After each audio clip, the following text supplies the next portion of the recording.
जिसने एक मुसलमान एमपी को अनाप शनाप बका पार्लियामेंट में मेरे सामने भी खड़ा हुआ था। मैंने कहा बैठ जा, मेरी जबान का मुकाबला नहीं कर सकता। अजीज का हाल है। और फिर हम देखते हैं कि भारत की पार्लियामेंट में एक बीजेपी का एमपी एक मुस्लिम एमपी को बकवास, गंदगी, गाली देता है। एक एक बात, मैंने क्या क्या बात बोलता है। लोग कह रहे हैं नहीं पार्लियामेंट में नहीं बोलना चाहिए था। अच्छा, पार्लियामेंट में नहीं बोलना चाहिए था? बोले कि नहीं, उसकी जबान खराब थी। अच्छा, जबान खराब थी? अरे ये तो अवाम का नुमाइंदा है ना, तुमने इसको वोट डाला। जब अवाम इतने लोगों को मार रही है, जुनैद नसीर को जला रही है, नूह में घरों को 300-350 घरों को बगैर कानून के ड्यू प्रोसेस को फॉलो किए घरों को तोड़ दिए, धर्म संसद में गालियां दी जाती हैं मुसलमानों को, रेप की धमकियां दी जाती हैं, तो ये तो तुम्हारा नुमाइंदा है।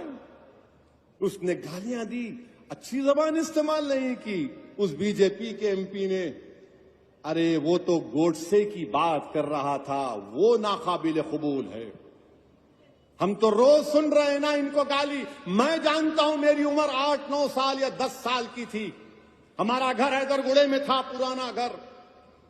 वहां पर हर कोई आरएसएस के लोग, जब कोई जुलूस होता तो हमारे घर के पास आकर पुकारते, सलाहुद्दीन अवैसी कब्रिस्तान या पाकिस्तान।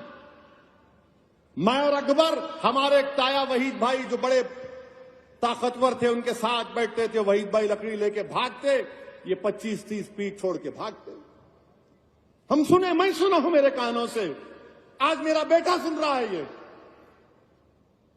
मैं ये समझा कि शायद मेरी जिंदगी में खत्म हो जाएगा, मगर मेरी औलाद सुनेगी, आप सुनेंगे, बच्चे सुन रहे हैं। याद रखो मेरी इस बात को, एक दिन आएगा जब भारत की पार्लियामेंट में किसी मुसलमान का मॉब लिंचिंग हो जाएगा। वो दिन दूर नहीं है, वो दिन दूर नहीं है। क्योंकि हिटलर की जब हुकूमत थी तो हिटलर की हुकूमत में लिखा जाता था, यहूदियों से बच के रहो, ये जर्मनी के लिए खतरा है। आज यहूदी लफ्ज को निकाल दो, मुसलमान लिख दो उस पर।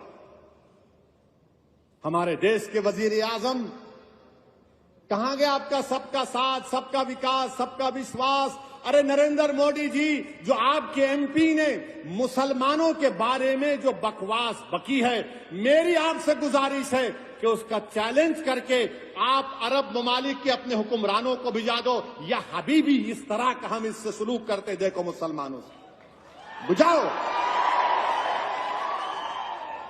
क्या नरेंद्र मोदी अपने एमपी की स्पीच का अरबी में ट्रांसलेट करके मोहम्मद बिन सुल्तान, मोहम्मद बिन जैद को भिजाएंगे? आप भिजाएंगे उनको? बताओ देश के वजीर आजम।